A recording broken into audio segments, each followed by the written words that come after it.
Dargaggoota abdii egeree gara fuulduraa ta'an horachuuf kan hojjetu biiroon dargaggoo fi ispoortii magaalaa Finfinnee IYF fi dhaabbata Kooriyaa Kibbaa dhimma dargaggootaa irratti hojjechuun muuxannoo qabu waliin leenjii dargaggootaaf kenneera. Leenjii kennameen dargaggoonni lakkoofsaan 1500 caalan kan haammataman yoo ta'u, leenjichis mata duree aadaa hojii dargaggoota jijjiirame badhaadhinaaf jedhuun Finfinnee kutaa magaalaa Nifaas Silk Laaftootti kennameera. Kaayyoon leenjichaas dargaggeessi xiinsammuun gahoome maal hojjetaa dabalatee hojii uumuun gara hojiitti seenuu fi tokkummaan humna injifannoo ta'uttis amanuu of keessaa qaba. Waltajjicha irratti argamuun haasawaa kan taasisan obbo Masfin Waldahaannaa itti aanaa itti gaafatamaa biiroo dargaggoo fi ispoortii magaalaa Finfinnee leenjichi dargaggeessi biyyaaf waa mara ta'uu irratti xiyyeeffatan ibsaniiru.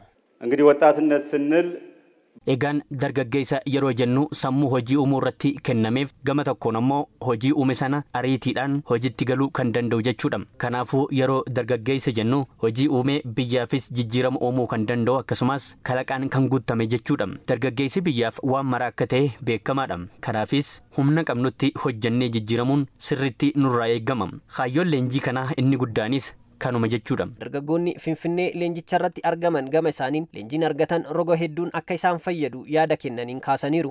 Leenjiin amma fudhanne tokko taane waan argan irratti waan mootummaan irratti nu kenne nummoo itti daballee hojjechuudhaan kara fuulduraatti akka ceenudha. Dargaggeessaa wanti dabarsuu barbaadu dargaggeessi hojii tuffachuu dhiisee wantoota argate irratti waan mootummaan irratti kenneef mootummaa bichaa eeguun toon ta'ane haa bicatu haa guddatu waan argate sanarratti dabalee hojjetee jijjiiramuu qaba. Tokko taanee hojii mootummaan nuu uumaa jiru irratti hojii ciicachuun hin barbaachisu. Hojiiwwan mootummaan nuu kennaa jiru wantoonni mootummaan wantoota baay'ee nuu uumaa jira.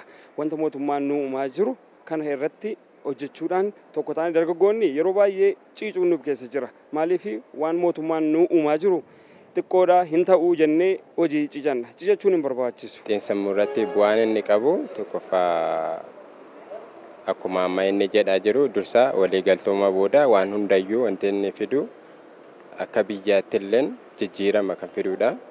Hojiin nuti hojjennu waliigaltummaa yoo qabaanne waan barbaanne bakka barbaanne ga'uudhaaf nu gargaaran jedhan. Leenjiin walta'iinsa biiroo dargaggoo fi ispoortii magaalaa Finfinnee fi IYF dhaabbata Kooriyaa Kibbaan dhimma dargaggoota irratti xiyyeeffachuun Finfinnee kutaa magaalaa Nifaas Silk Laaftootti eegale kutaalee bulchiinsa magaalaa Finfinnee birootti babal'achuun dargaggoota 150 caalan akka qaqqabu karoorfamuu waltajjicha irraa hubachuun danda'ameera.